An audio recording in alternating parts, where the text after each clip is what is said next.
নজর রাখবো পরবর্তী সংবাদে। 3 দিনে জম্মু কাশ্মীর সফরে গেছেন কেন্দ্রীয় স্বরাষ্ট্রমন্ত্রী অমিত শাহ। একাধিক বিষয় নিয়ে তিনি আলোচনায় বসবেন বলে যে খবর আমরা পাচ্ছি, তারই মধ্যে রবিবার সন্ধ্যায় তিনি কাশ্মীরে পৌঁছান।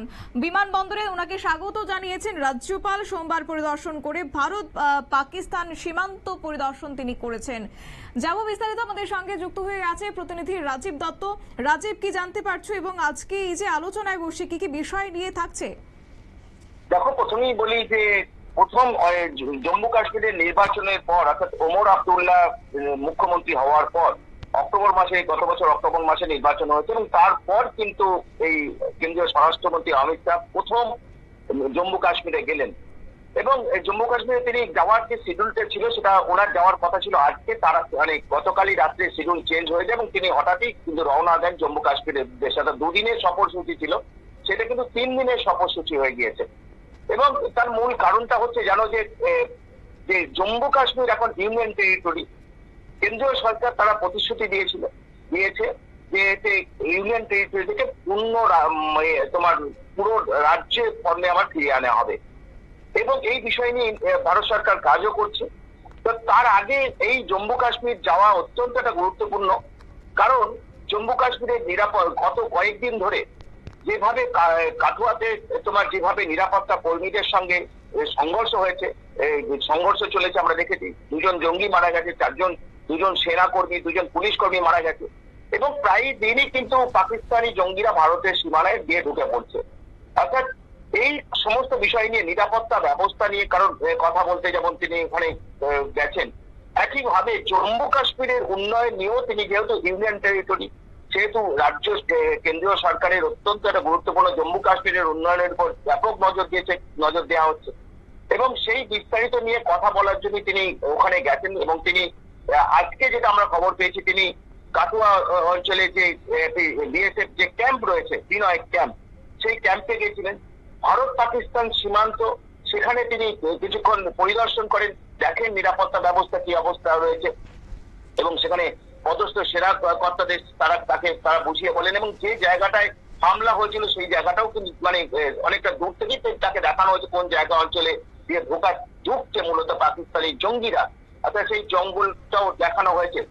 তো এই যাওয়াটা অত্যন্ত একটা গুরুত্বপূর্ণ, কারণ জম্মু কাশ্মীরকে যখন পূর্ণ রাজ্যের মর্যাদা দেওয়ার আলোচনা চলছে, সেই সময় ওখানে গেলেন স্বরাষ্ট্রমন্ত্রী এবং বিধানসভা নির্বাচনের অনেক পর প্রথমবার তিনি সফর করছেন। গতকাল রাত্রে তিনি সন্ধ্যের সময় তিনি জম্মু কাশ্মীরে পৌঁছান, কাশ্মীরে যান। তারপরে কিন্তু দলের বিধায়কদের সঙ্গে, কারণ বিজেপি গত নির্বাচনে ক্ষমতা পায়নি, ক্ষমতায় যেতেনি, কিন্তু ভালো ফল করেছে, যে আশা বিজেপি করেছিল তার থেকে অনেক ভালো ফল হয়েছে বিজেপির অনেকজন বিধায়ক ওখানে।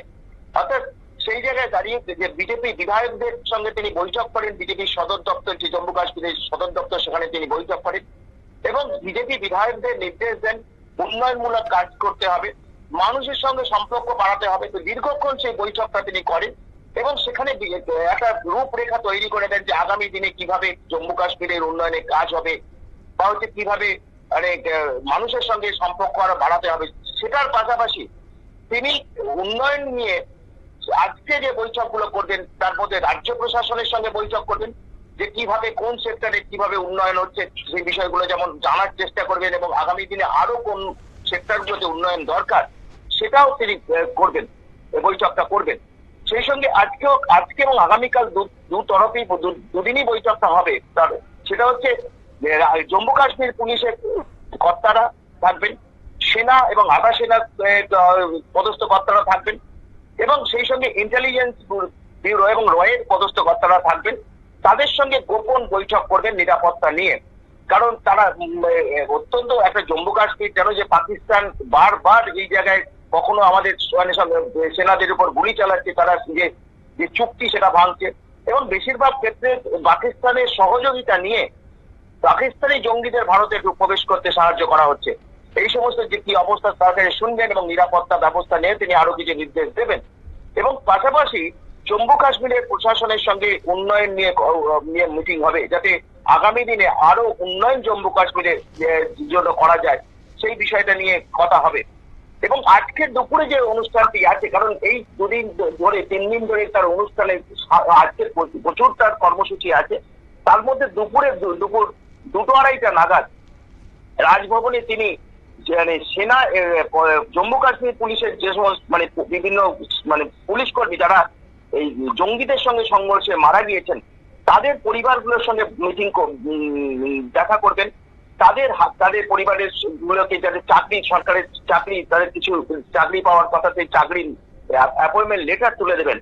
সেই সঙ্গে জম্মু কাশ্মীর পুলিশের যে প্রাক্তন ডিএসপি হুমায়ুন ভট্ট তার বাড়িতে যাওয়ারও কথা আছে বলে আমরা জানতে পারছি। কারণ স্বরাষ্ট্রমন্ত্রী অমিত শাহ, তাই সেই জায়গা থেকে ওনার এই সফরকে কেন্দ্র করে কেমন রয়েছে নিরাপত্তা? দেখো, নিরাপত্তার চাদরে কিন্তু শ্রীনগর মুড়ে ফেলা হয়েছে, কারণ গত কয়েকদিন ধরে এমনি শ্রীনগরের নিরাপত্তা অত্যন্ত বেশি, কিন্তু ওখানে কিন্তু নিরাপত্তা যেহেতু স্বরাষ্ট্রমন্ত্রী রয়েছে, নিরাপত্তার চাদরে কিন্তু মুড়ে ফেলা হয়েছে যাতে কোনো রকম অঘটন না ঘটে, এবং সীমান্তে অত্যন্ত নজরদারি বাড়ানো হয়েছে। কারণ গত কয়েকদিন ধরে আমরা দেখেছি 23শে মার্চ থেকে যেভাবে সীমান্তে আবার এই জঙ্গিরা অনুপ্রবেশ করছিল, তাই পুনরায় জঙ্গিদের যাতে অনুপ্রবেশ না ঘটে সেই জন্য সীমান্তরক্ষী বাহিনী যেমন তৎপর, তেমনি সেনা, জম্মু কাশ্মীর পুলিশ, আধা সামরিক বাহিনী প্রত্যেকে তৎপর নিরাপত্তা নিয়ে। কারণ কেন্দ্রীয় স্বরাষ্ট্রমন্ত্রী আগামী 3 দিন ধরে ভিজিট করবেন, আগামীকাল মিটিং করবেন, মিটিং করার নিরাপত্তা নিয়ে মিটিং করবেন, তারপরেই কিন্তু দিল্লির উদ্দেশ্যে রওনা দেবেন। ধন্যবাদ। আপনারা শুনলেন, অর্থাৎ 3 দিনের সফরে রয়েছে কেন্দ্রীয় স্বরাষ্ট্রমন্ত্রী অমিত শাহ এবং জম্মুতে উন্নয়নমূলক কাজের অগ্রগতি, পাশাপাশি নিরাপত্তার পরিস্থিতি তিনি পরিচালনা করবেন। সঙ্গে কোথায় সীমান্তবর্তী এলাকাগুলিতে কোথায় কেমন রয়েছে সন্ত্রাসী হামলা থেকে শুরু করে পুলিশ এবং সাধারণ মানুষের মৃত্যুর ঘটনার পরিপ্রেক্ষিতে পরিস্থিতি আরও কঠোরভাবে নজরদারি করা হচ্ছে এবং একাধিক বিষয় নিয়ে আলোচনায় বসেছেন কেন্দ্রীয় স্বরাষ্ট্রমন্ত্রী অমিত শাহ। নিয়ে নিচ্ছি ছোট্ট একটি বিজ্ঞাপন বিরতির সঙ্গে থাকুন।